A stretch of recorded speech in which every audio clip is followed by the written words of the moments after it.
savoir quels sont les rapports entre la franc-maçonnerie et le pouvoir politique. La devise maçonnique, liberté, égalité, fraternité, est, on le sait, devenue celle de la République. Eh bien, c'est le cas de bien d'autres symboles et idéaux maçons.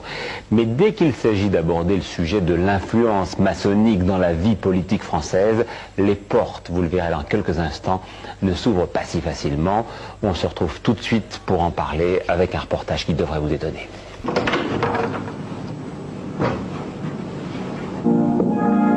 Paris, samedi 12 septembre 1992.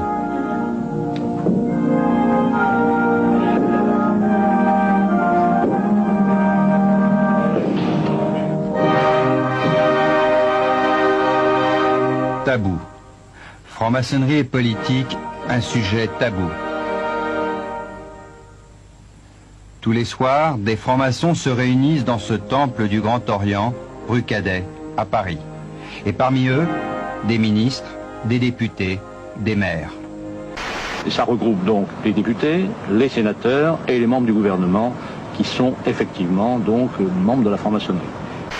Oh! Assis! Bonjour à toutes et à tous.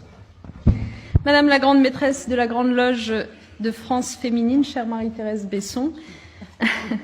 Monsieur le grand maître de la Grande Loge de France, cher Philippe Charuel. Mesdames et messieurs et chers amis. Lui, il va au Vatican, moi au siège du Grand Orient, et je pense que le tableau est bien en place de la lutte qui nous sépare depuis 2 siècles, les uns et les autres. Voilà. Alors, le président Sarkozy...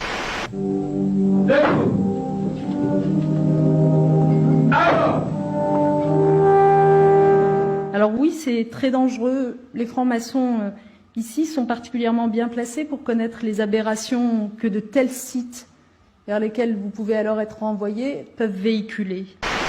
Alors voilà le livre que Timon a ramené de l'école. Franchement, c'est limite. À poil le bébé. À poil la babysitter. À poil les voisins. À poil la boulangère. À poil le policier. Et je sais, chers amis, à quel point cette valeur est essentielle dans la franc-maçonnerie. Quand on écoute votre discours, vos mots, la façon dont Jean-Luc Mélenchon s'exprime, ses références,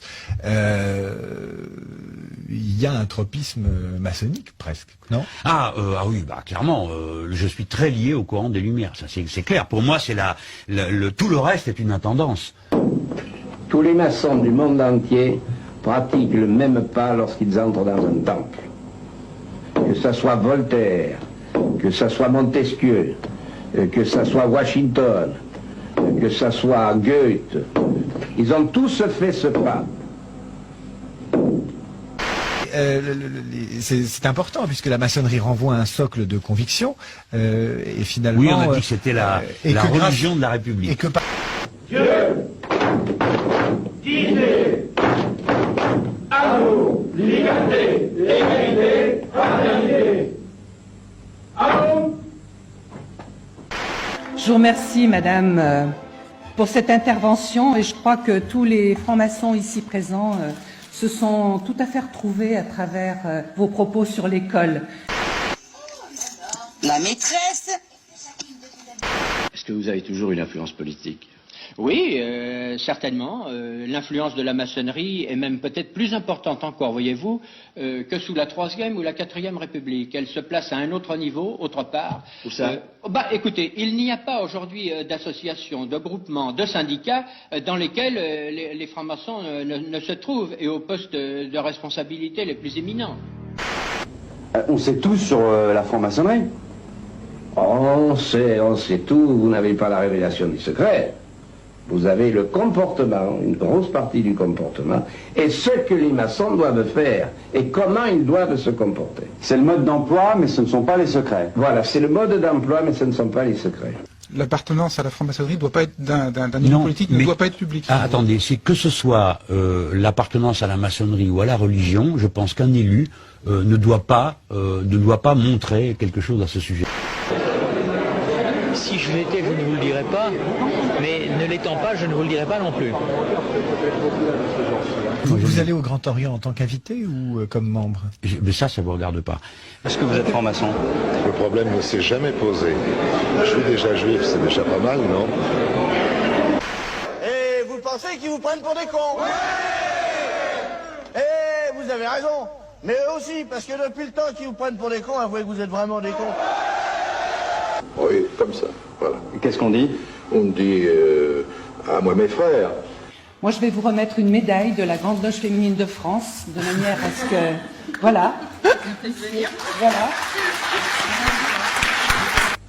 Voilà donc pour cette enquête de fond d'Aymar du Châtenay et de David de Pujadas, une enquête qui n'a pas été facile à réaliser.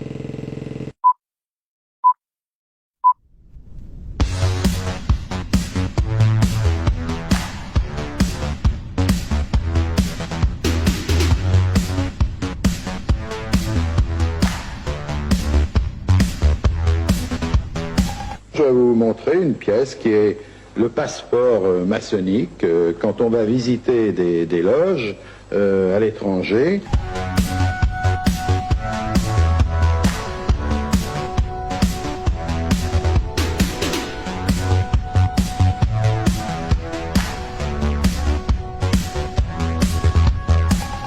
Et je vois à cette photo-là qu'il était haut dignitaire d'une loge de francs-maçons. Il porte une bague avec l'aigle à 2 têtes. C'est le 32e degré du rite écossais.